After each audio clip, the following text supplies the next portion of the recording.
સુરત મહાનગરપાલિકાના ફૂડ વિભાગની કામગીરીમાં અત્યાર સુધી ચાલી આવતી એક હાસ્યાસ્પદ ગણાતી પ્રણાલીનો અંત લાવવા પ્રયાસ કરવામાં આવ્યો છે।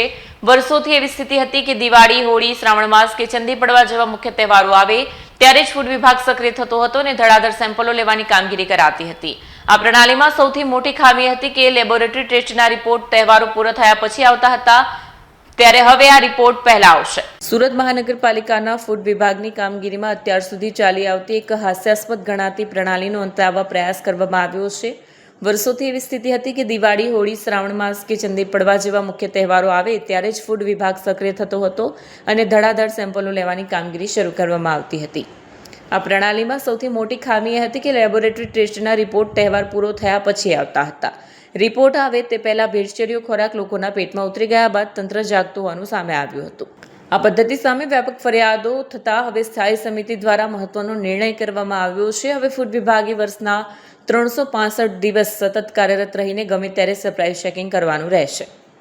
સ્થાયી સમિતિની ચર્ચા બાદ ફૂડ વિભાગના અધિકારીઓને કડક સૂચના આપવામાં આવી છે કે હવેથી શહેરના તમામ ઝોનમાં આવેલી ડેરીઓ, ફરસાણની દુકાનો, મીઠાઈના વિક્રેતાઓ અને નાની મોટી રેસ્ટોરન્ટમાં ગમે ત્યારે તપાસ કરવામાં આવશે।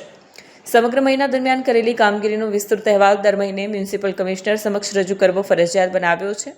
શહેરના લાખો નાગરિકોના સ્વાસ્થ્ય સાથે થતા ચેડા રોકવા માટે સ્થાયી સમિતિના ચેરમેન રાજન પટેલે તાજેતરમાં ફૂડ વિભાગની ઢીલી કામગીરી મુદ્દે અત્યંત આકરું વલણ દાખવવામાં આવ્યું છે। ખાસ કરીને મીઠાઈની દુકાનો, ડેરી ફાર્મ, મસાલાના વિક્રેતાઓ અને હોટેલ રેસ્ટોરન્ટમાં સરપ્રાઇઝ ચેકિંગ કરવામાં આવ્યું હતું।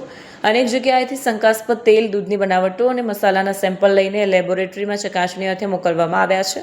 એસએમસીના ફૂડ સેફ્ટી ઓફિસર જિગીસા એસ દેસાઈએ જણાવ્યું હતું કે સ્થાયી સમિતિ અને કમિશનરના આદેશ મુજબ શહેરના તમામ ઝોનમાં સઘન ચેકિંગ હાથ ધર્યું છે અને જો કોઈ શંકાસ્પદ નમૂના લાગશે તો તેના સેમ્પલ લઈ તપાસ માટે મોકલી આપવામાં આવશે।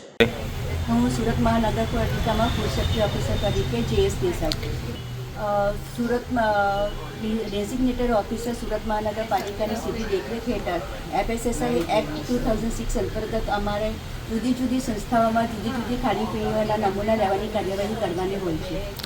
શંકાસ્પદ જે નમૂનો અમને શંકાસ્પદ લાગે તેનો અમે નમૂનો લઈને પરીક્ષણ અર્થે સુરત મહાનગરપાલિકા ફૂડ પબ્લિક હેલ્થ લેબોરેટરી મોકલીએ છીએ।